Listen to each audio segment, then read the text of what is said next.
What if I told you that 90% of startups fails? And that's not just an anecdote. It's according to the Harvard Business Review, which tracks this global trend every single year, sir. Whether you're in New York, London, or Bangalore, that stat holds true.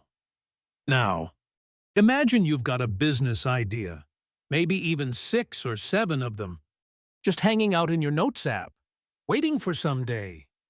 But here's the kicker.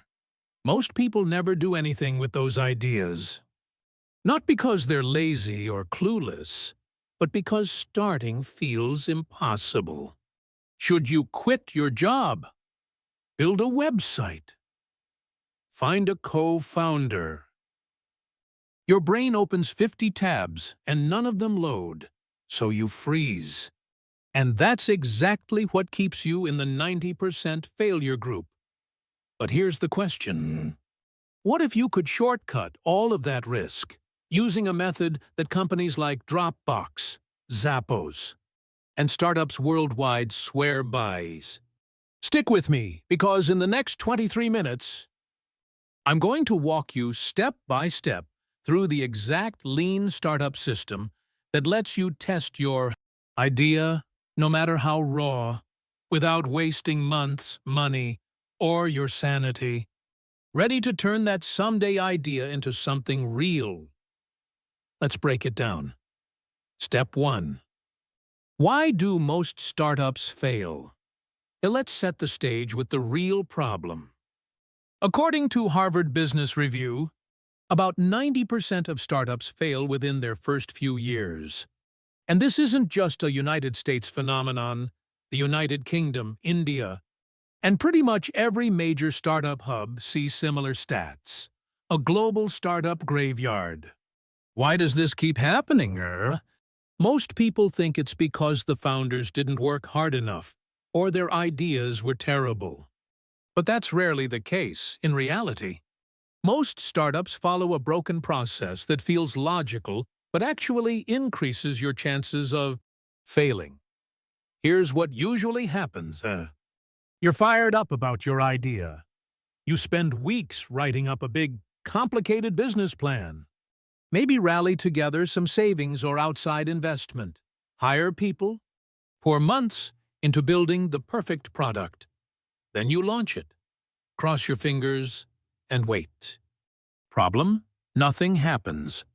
No users, no sales, no real feedback. Just crickets. And by then, you've often wasted months.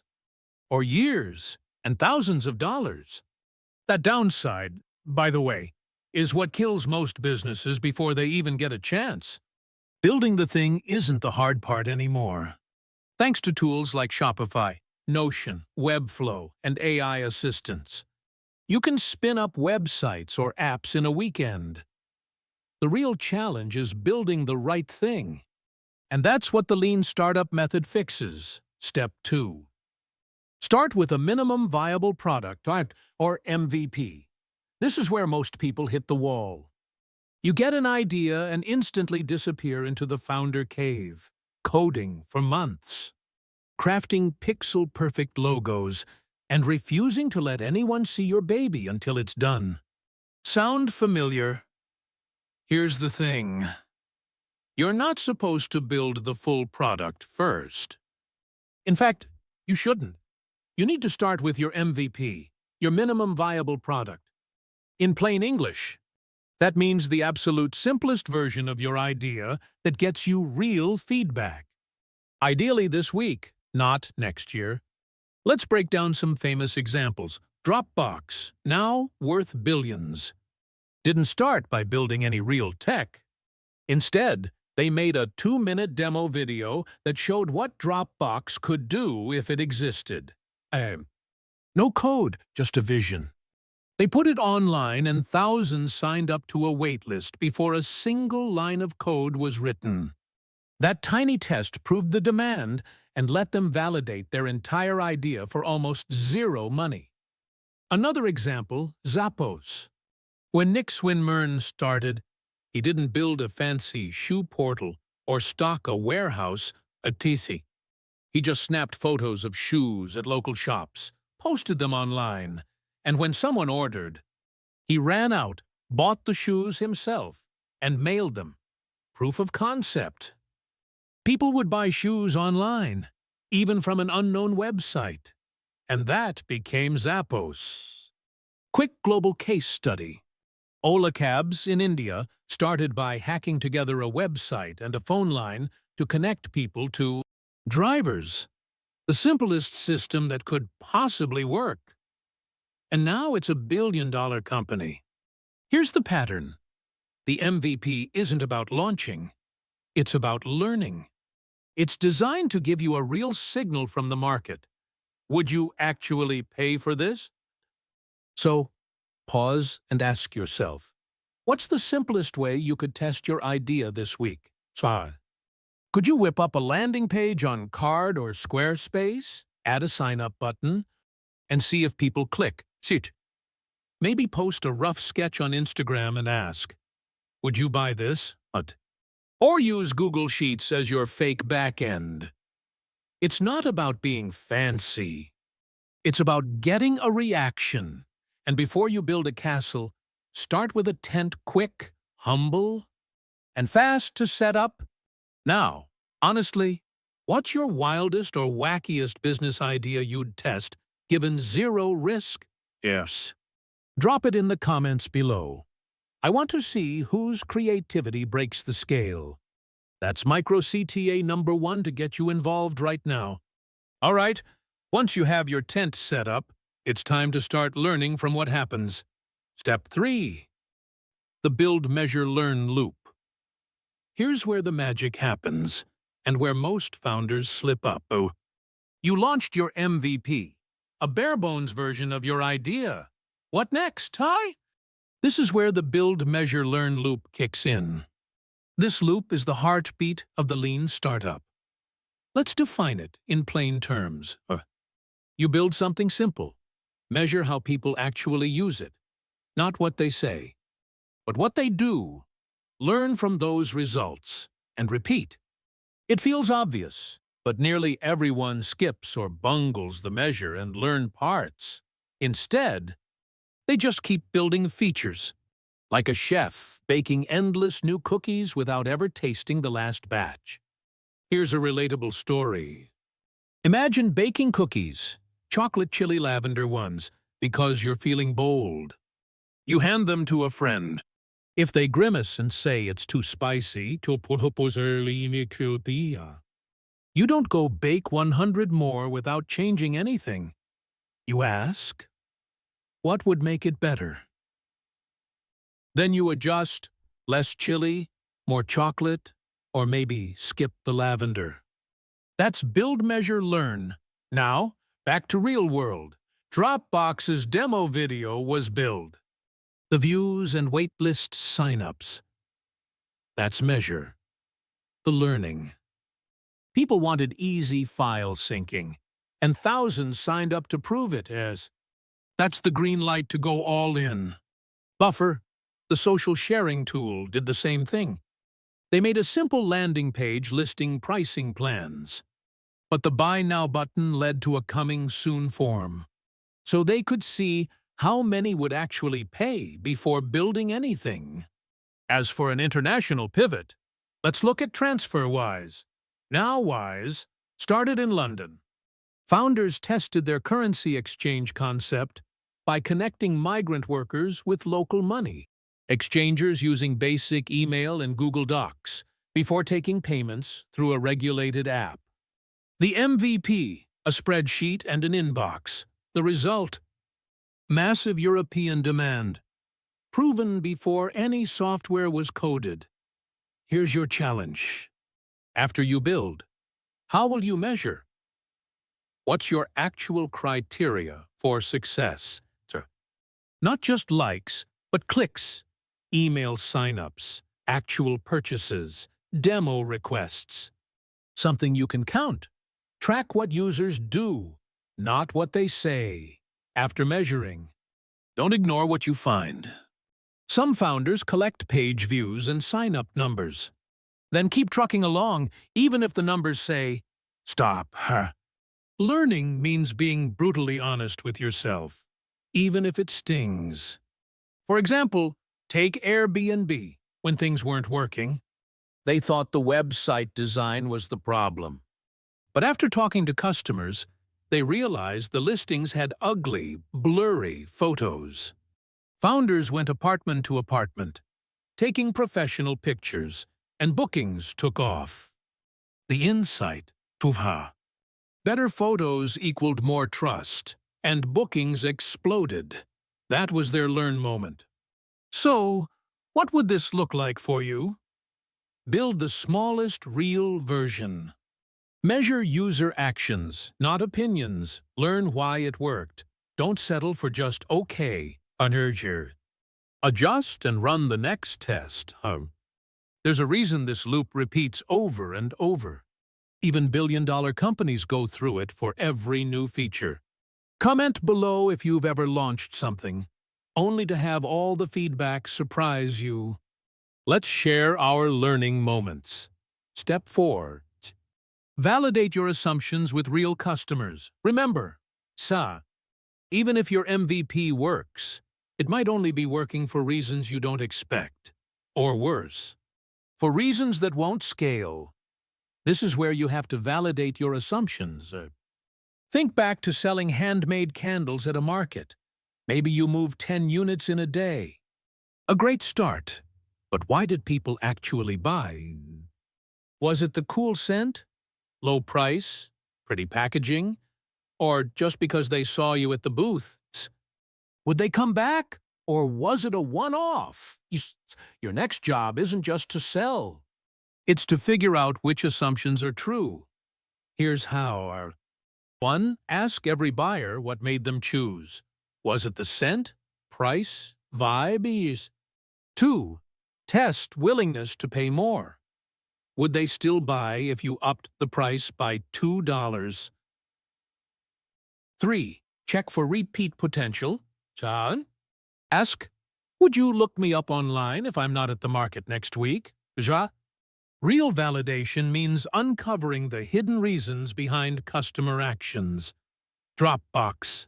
Again. Wasn't just testing file sharing as a concept. Their real gamble was that people would understand and be excited just from a video. Zappos didn't just test if people wanted shoes online, but if they trusted a no-name site enough to prepay. Wise validated cross-border payment pain by seeing if users would forward cash to total strangers. When shown the process was cheaper. Once you start getting answers, treat feedback like a map. Not a compliment. The signal isn't nice job. It's turn left here. Danger ahead there. Here's where I'll insert a mid-video value bomb. If you want a bulletproof MVP and validation checklist, the same one I use with my own coaching clients, click the link in the description. It's a 100% free resource and lays out exactly what to ask, what to test, and how to keep your build, measure, learn, spin cycle on track. Download it now to shortcut weeks of guesswork. By the way, if you ever spent over $100 working on an idea before showing it to anyone, let me know how that went in the comments. I want to crowdsource your best and worst. Lessons for our whole Money Masters community. Step 5. Pivot before it's too late. Now, what happens if your assumptions are off? Or customers just don't bite the way you expected? Don't see that as failure. See it as data. This is when you pivot. And pivot doesn't mean quitting or starting over. It means making a smart shift based on what you've actually learned. Famous example, Twitter didn't start as Twitter. It was audio, a podcast tool. But when Apple dropped iTunes podcasts, the audio team had to change. They took their tech, listened to what users were excited about, and pivoted into microblogging. Suddenly, Twitter was born. Same story for Instagram. The founders started with an app called Bourbon with a bunch of features. Check-ins, plans, photo sharing. People only cared about the photos. The founders embraced that signal, cut everything else, and focused on photos. Instagram pivoted and owned its entire market. Globally, Paytm in India started as a mobile recharge site. Users wanted more payment features, so they pivoted into wallets, banking, investing. Each pivot came after listening, really listening to what users valued. If you're ever stuck, ask, what are users coming back for? What are they ignoring? Sure. The pivot lives where real users, real numbers, and real feedback light up, yeah. But you've got to detach from ego. Fall in love with the problem, not the solution you envisioned. The pivot, done at the right moment, is often what builds category-defining businesses. Pattern break moment. Write this down or screenshot it. Every day you wait, your best idea gets less valuable. It's never too early to test. Step 6. Actionable metrics versus vanity metrics. So, you've got a product now, you need numbers that actually mean something. Enter actionable metrics, the lifeblood of sound business decisions. Most people get trapped by vanity metrics. Total page views, likes, or followers. Nice for the ego, useless for making decisions. Here's what you really want to track. Conversion rate. That's how many visitors actually become paying customers. Let's run this as a live calculation so you can copy it at home. Imagine you have 10,000 visitors to your home page, and you get 100 paying customers. Your conversion rate is 100 divided by 10,000 times 100%. Equals 1%, not bad. Considering average software as a service and e-commerce conversion rates hover between 1 and 3%. According to OmniConvert's 2023 report, the keys. Small tweaks like Dropbox, adding a short explainer video, can sometimes boost conversions by 10% overnight, which for them added thousands of sign-ups in a single day. Retention. Do users stick around or vanish after buying? Retention is huge, especially for any recurring revenue business. Let's say you run an online course. 100 people buy, but only 20 come back for the next cohort. That's an 80% churn, or leaving rate, or 20% retention. Ouch! Duolingo's OWL notification system is a world-class example of retention hacking. By gamifying and rewarding daily use, their team keeps millions coming back day after day. Cost per acquisition, or CPA. Here's where the rubber meets the financial road.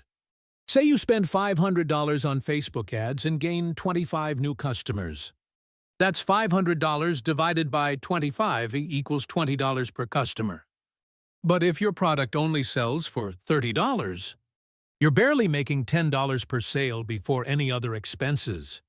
If you sell for $200, though, now you're scaling profitably and can afford to invest even more in growth. Churn. How many customers drop off, cancel, or unsubscribe?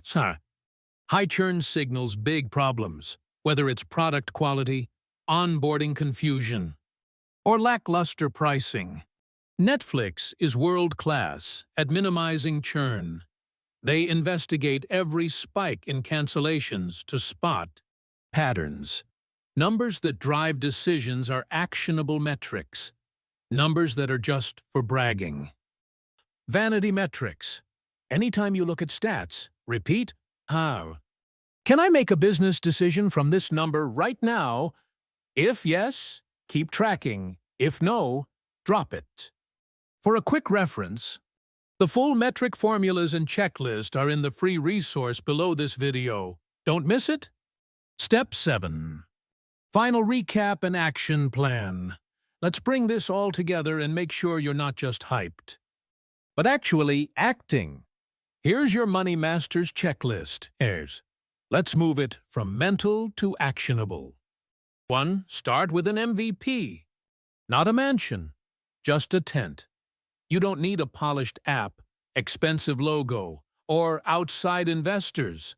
But you need a simple, testable version like Dropbox's 2-minute video or Zappos hustling shoes out of local shops. 2. Use the Build, Measure, Learn loop. Build small, ship fast, and treat user behavior like gold. 3. Validate your assumptions with real people.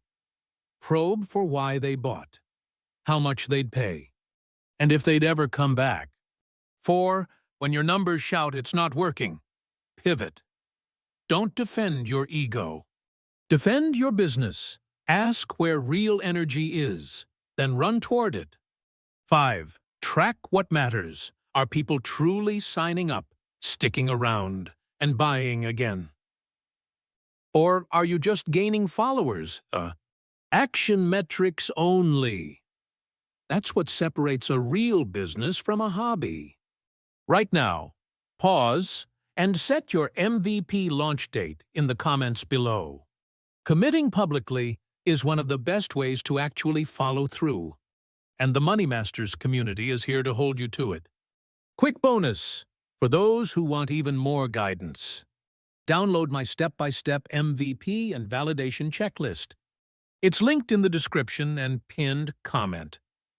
This guide has the bulletproof questions, formulas, and sample scripts I share with my private coaching clients. Shortcut your first 6 months of mistakes. Get it free. And as always, remember, every business carries risk. This video is for educational purposes only. Always do your own research before investing money or time. Results may vary based on market, execution, and timing. Business isn't easy, but you can make it safer, faster, and a whole lot more fun if you start lean and listen to your customers. Let's do a lightning quick recap.